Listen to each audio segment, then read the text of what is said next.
Yo, what is up, YouTube, man? In Season 8 of NBA 2K22, they added a Kemba Walker signature combo into the game. Now, when you get a dribble move from a player that's known as a dribbler, you know you have to test it out, and looking at it in the animation, it actually looks pretty decent. I mean, he swings forward quite a bit. Now, where some people do like to have the more controlled looking dribble moves, when you get an animation like this where it looks like the player is a little bit out of control doing the kind of movements that he's doing in the signature combo, I like to use that to my advantage. It can definitely confuse your defender. Checking it out right here. If you guys didn't know how to do this animation, all you do while holding RT is flick up on the right joystick and it does the whole combo out. You can decide to stop it. You can decide to burst out of it at any time. As you will see me do right here, as soon as you start the animation, if you like speed boosting to the left or right immediately, this is a very good animation for that. I mean, check this out. Go to my left hand, immediately speed boost to the right. I mean, in a way, it almost seems like you have two signature combos in one, depending on how long you let this animation play out. Now, really quickly, my honest opinion about the dribble move, I don't think it's one of the best signature combos they released in Season 8, but this move is definitely good, especially if you are a taller dribbler. I'm on my 6'6" build right here.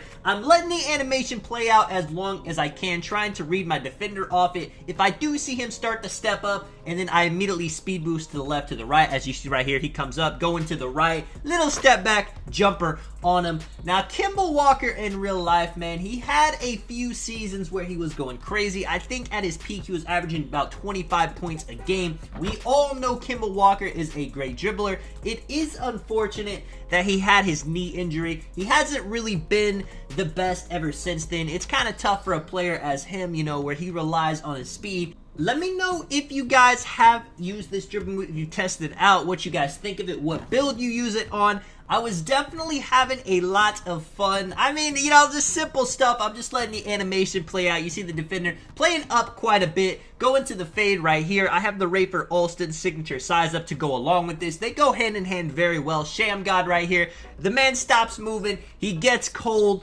Funny enough, playing a little bit like Kemba Walker in real life. Now, dribble pull-ups are not something players go to very often in the NBA. Even the people that shot the most dribble pull-ups ever, you know, Kobe Bryant, Michael Jordan, Kemba Walker shoots a lot, Kyrie Irving shoots a lot. That's never really, you know, someone's main shot. Carmelo Anthony, too, can't leave him out. But that's not really somebody's main shot attempts. But Kemba Walker did go to the pull-up quite a bit. And when he was really playing at his best, I think maybe in like 2018, 2019 on Charlotte, he was really hitting those consistently.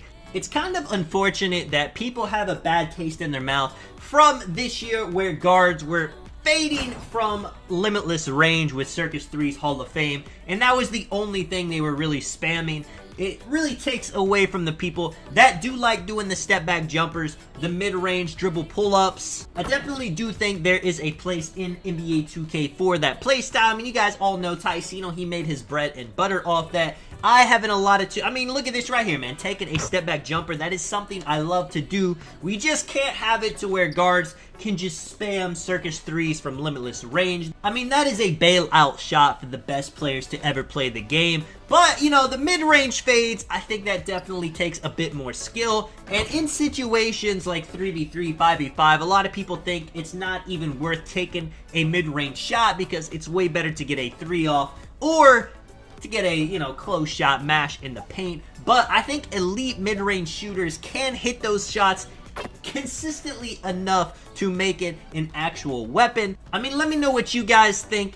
Is the mid-range shot, is it viable still? I know, you know, in real life, it's considered one of the worst shots you could possibly take because even the best mid-range shooters are going to shoot usually about 50% from them. But in 2K, I mean, you could definitely shoot 100% from mid-range. That's just as good as taking a dunk or a layup. Now, it is kind of tough to get the space to do that, especially with more people on the court. Check out the 2-foot dribble pull-up right there. I know you guys have been in so many situations where you try to dunk, your player ends up doing that instead. I think I've gotten that animation just enough where I can actually green it consistently now. That is a way they actually tried to patch mid-range fades a little bit too. Back in like 2K20, you could get the same fade animation no matter the distance you were from the hoop. Now, if you get too close, you get a lot slower of a dribble pull-up. It's not going to look like your normal, you know, animation that I get when I'm at that distance. Check this out. Spin it back. do the Kemba Walker signature combo. Go to the left, get to the hoop, man, dunk the ball. It is beautiful to see. This animation, like I was saying, not the greatest animation ever put in 2K ever, but it definitely is fun to use, and I think it could be a very nice go-to move right here. You know, thinking you're close enough, trying to bait them into taking a shot, and then when they do exactly that, you only get a yellow contest, so it's not enough to make them miss.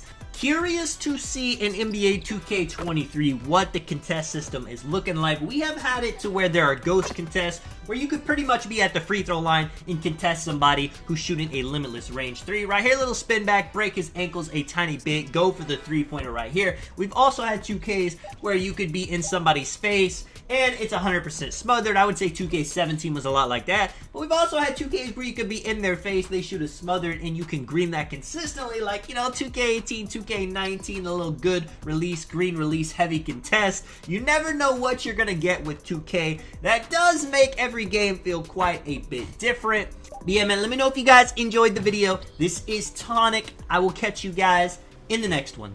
I'm out. Peace.